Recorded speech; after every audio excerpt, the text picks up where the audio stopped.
Hey guys! So we are going to read our nonfiction book that is tied to our story that was Amazing Grace yesterday. And why this book is tied to Amazing Grace is that it's called Inspired by Greatness.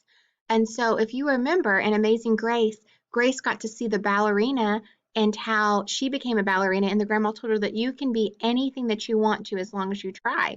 And so this book was written by Amy Lemons and Katie King. So inspired by greatness. All right, so first we have our table of contents. So what we're going to learn about on page 1, we're going to learn about women in dance. On page 2, Josephine Baker. On page 3, Pearl Prims.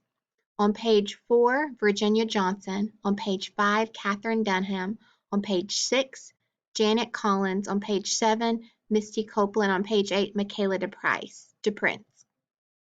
All right, so women in dance. Throughout history, African American women who wanted to pursue careers in dance have a harder time than most people.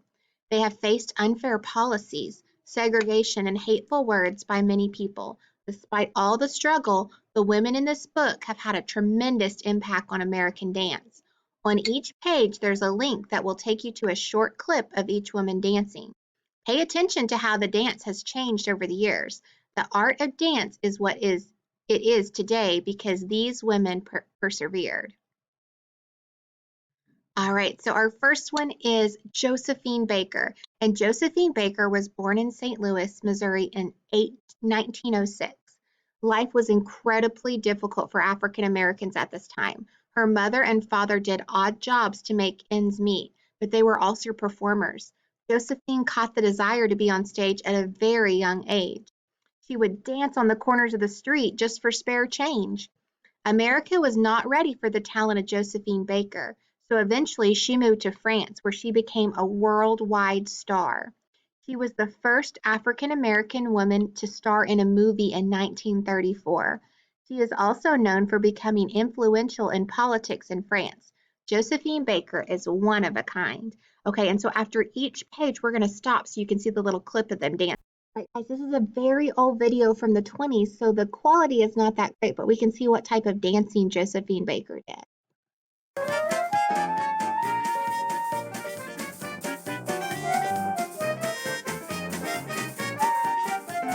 So the type of dancing that she did was very fast, and they did things like the jitterbug and things like that. So that's Josephine Baker.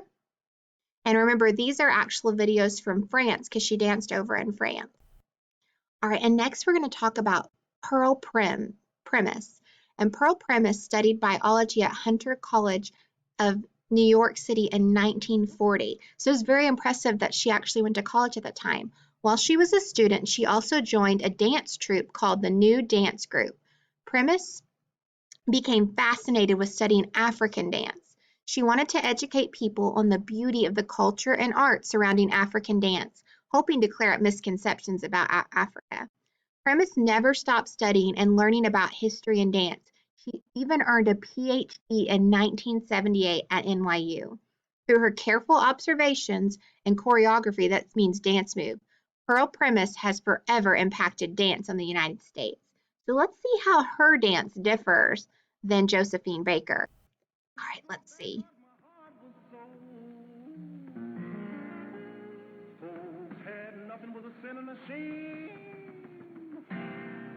Everybody said our time was a blaze. Great God Almighty, supposed to be the best. Lost everything they ever had. Great God Almighty, supposed to be the best. Lost everything they ever had. Now the sun was a shining 14 days and no rain. Sowing and planting was all in vain. They had hard times. Lord, all around. Meal barrels, intercrops burnt to the ground. Great God Almighty, supposed to be the best. Lost everything they ever had. Great God Almighty, supposed to be the best. Lost everything they ever had. So as you can tell, Pearl Primus's dance was very different because she took those moves actually from, remember, African dancing. All right, so let's see who our next dancer is. We have Virginia Johnson, and from looking at this picture, what do you think she's going to be dancing like? Maybe a ballerina? Let's see. Virginia Johnson began dancing at age 3 in Washington, D.C.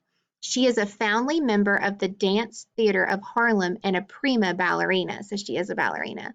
Johnson also developed a love for journalism and studied at Fordham University. She founded Point Magazine and acted as their chief editor for 10 years.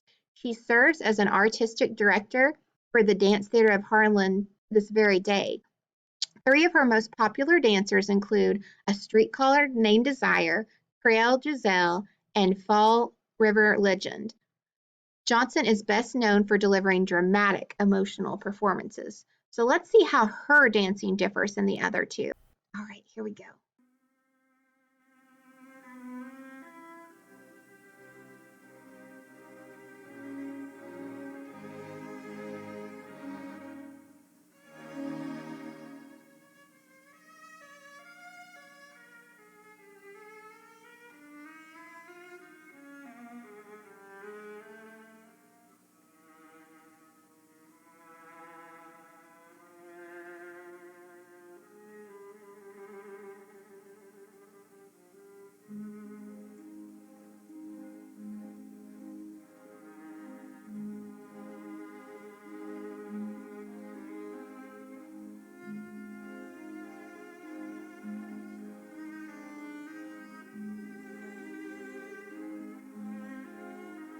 All right, so Virginia's dancing was true ballet. You could see that she was up on point and it was slower and very graceful. It was a lot different than the other dancers. So let's see who's going to be next. Katherine Dunham. Katherine Dunham didn't start out expecting to be a dancer. She was one of the first African American women to attend the University of Chicago, where she was studying to be a teacher.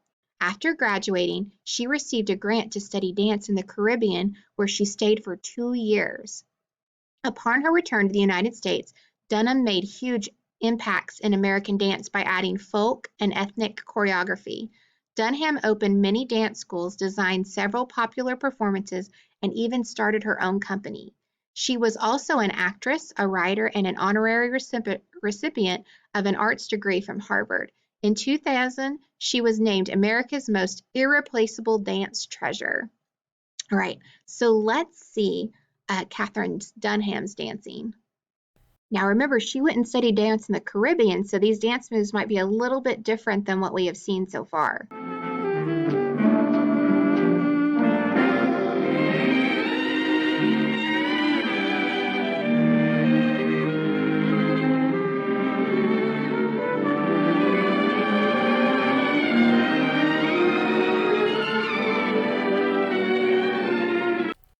All right, so her dance was a lot like our last dancers, to where it was a little bit slower, but they do have some quicker movements, but it's very smooth.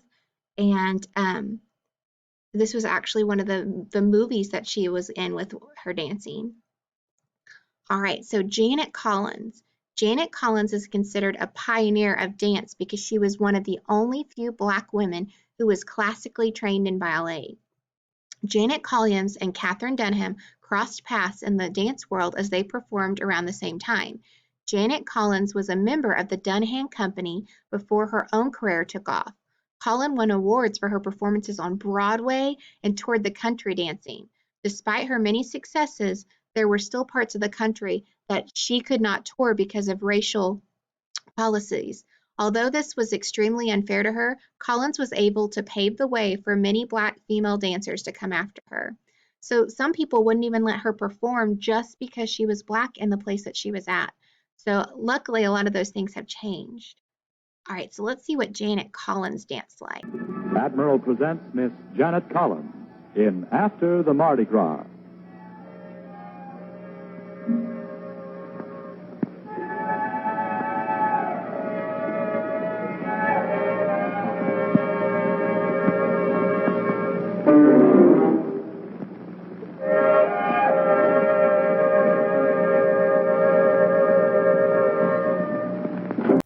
So Janet's dancing was kind of a mix of some of the things we've seen. She had some of those slow ballet moves, but then she also did some of those different, louder, faster movements that we saw in some of the videos from before. All right, so let's see who's next. Misty Copeland. Misty Copeland is currently one of the world's most famous and talented ballerinas. So she's famous right now. Misty had an extremely rough childhood and did not begin to dance until her early teenage years, but her athleticism and grace were immediately evident to everyone who watched her, so she just had natural talent.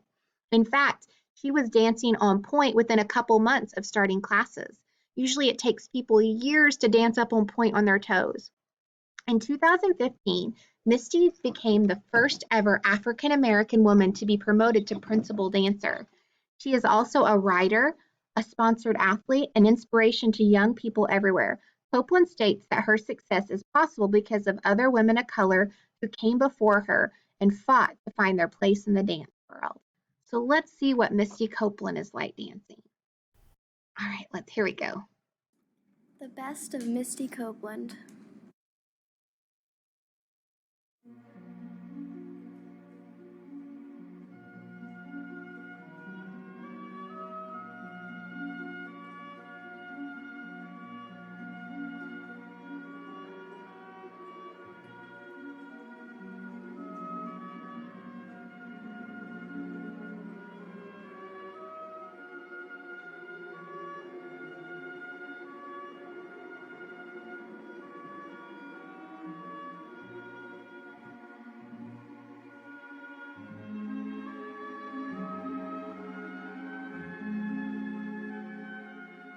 All right, so you guys can see that Misty Copeland was a very strong dancer. That's how she became such a good dancer, as she built those muscles and strength as she worked. All right, our last dancer that we're going to look at today is Michaela de Prince. And Michaela de Prince was actually born in Sierra Leone, where she lost both her mother and her father. She spent many of her younger years in an orphanage. Remember, that's where kids live that if they don't have parents.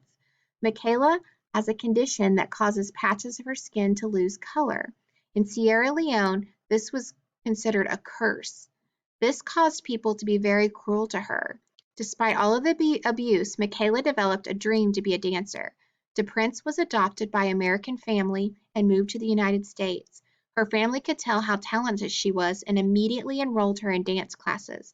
De Prince is now 21 years old and dances for the Dutch National Ballet as a soloist.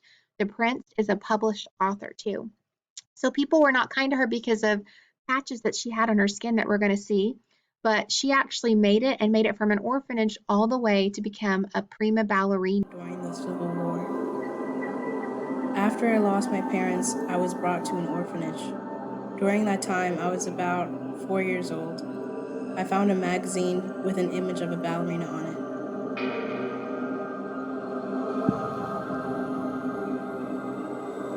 I didn't know exactly what it was back then, but it looked like a fairy to me.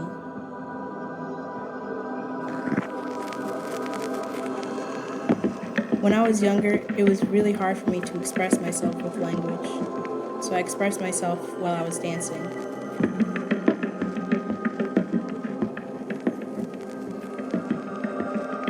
I was a very angry child, and I didn't understand why all those bad things had happened to me.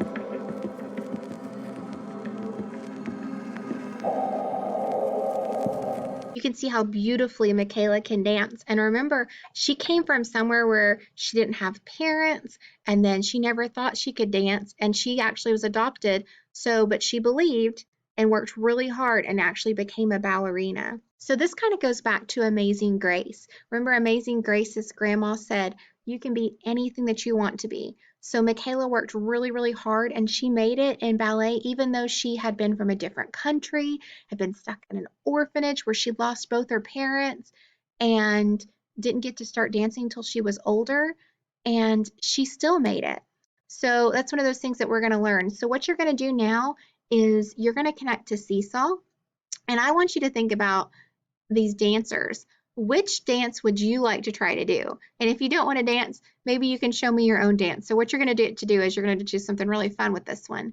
You can actually hit the video and you can show me your best dance move. It can be a ballet move. It can be one of those fast moves you can see. It can be something like a floss if you want, but show me your best dance move. All right? Thanks, guys.